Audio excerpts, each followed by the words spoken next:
lately I've been really into doing my Instagram and also YouTube channel. And I've learned new skills, which is I use a lot of iMovie now. It's pretty cool because iMovie is really easy to use, and the caption part is a little bit hard for me, but YouTube caption, like the automatic caption is like pretty amazing. So that is that. My life is pretty much focused on that. So the topic that I talked about today in my Japanese journal is about how is our mind and our thoughts are constructed.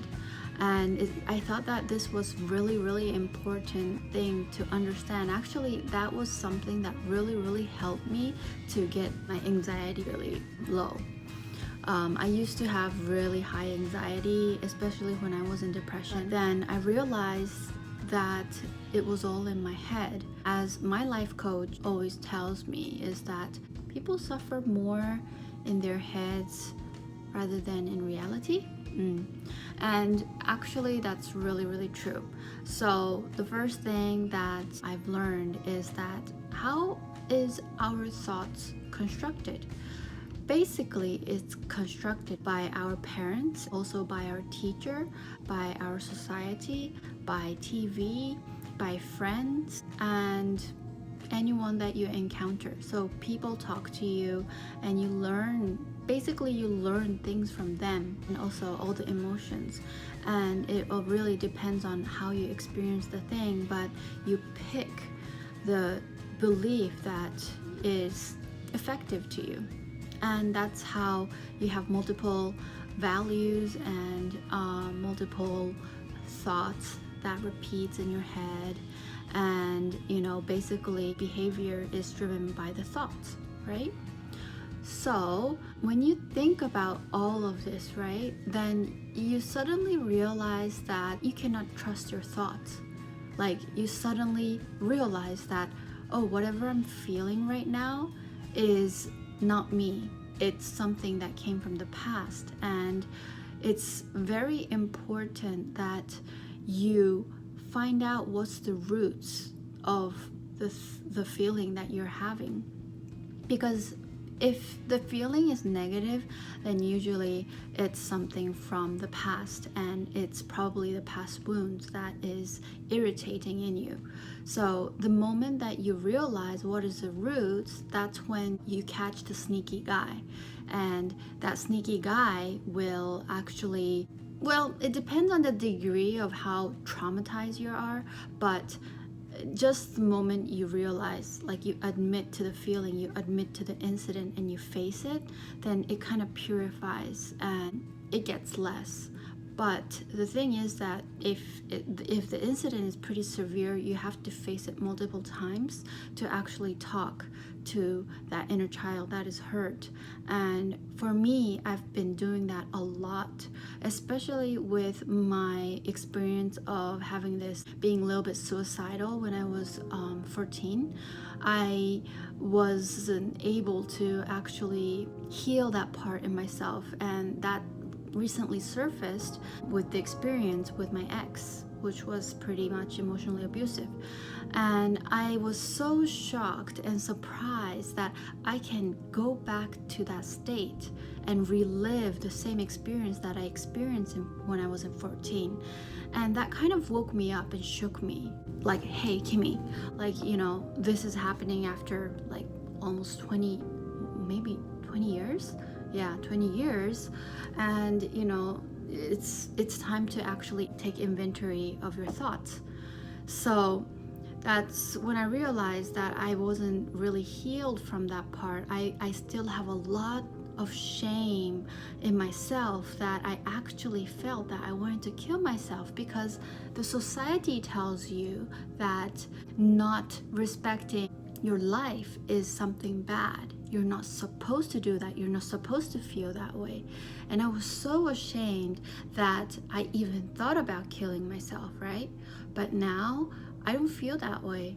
I feel like if I want to kill myself, then that's how I feel, and that's fine.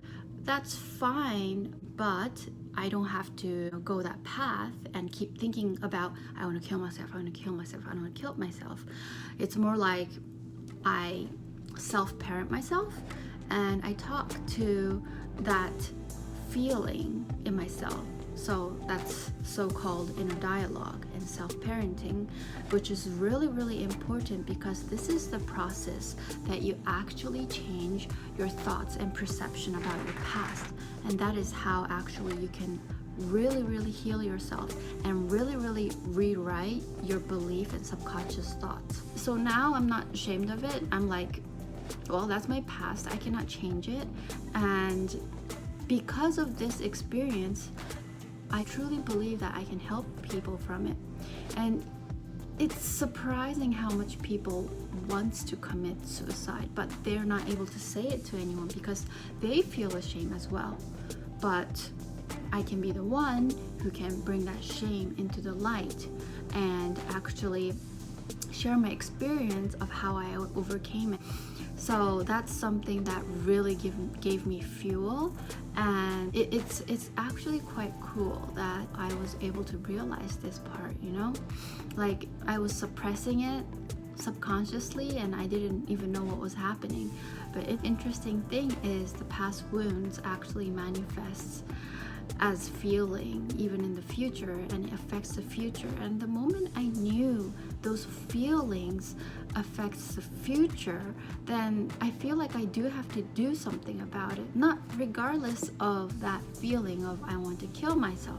There's so many past wounds that I have, even minor things, right?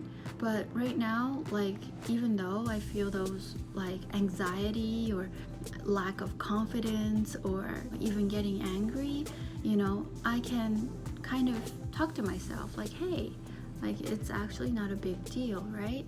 Because now I know that those anxieties and those thoughts are imprinted by something external, and I just picked it up and repeated it myself over and over again, because at the time that thought really suited me to protect myself. But then the true question is, what do you want to do from now in the future? What kind of future do you want? And the moment I focused on the future, how I see things completely change. It's almost like epiphany, paradigm shift, whatever you call it. Yeah. So I guess that's something that was huge to me. I feel pretty much peaceful, and I'll just do my thank you time right now, right here. So thank you time. I thank, first of all, myself for being so cooperative to change myself in neutral, positive, negative, good balance, I would say. Yeah, good balance. And, you know, I have this obsession drive that I have, which is highly addictive. But when I use that energy into the right place, the reality kind of picks it up. And it's good because I learn fast and I do things better, much more faster than others. So the only thing that I have to be careful is that I shouldn't be addicted to the wrong thing, like boyfriends. So yeah, the places that I spend energy, this is the part that I have to focus on. And I have to know that my resource is limited, and I need to find someone that is okay to share the 10 to 20% of energy of my life and let me use 80 to 90% of my energy to my life work. So people who will be okay with this much share.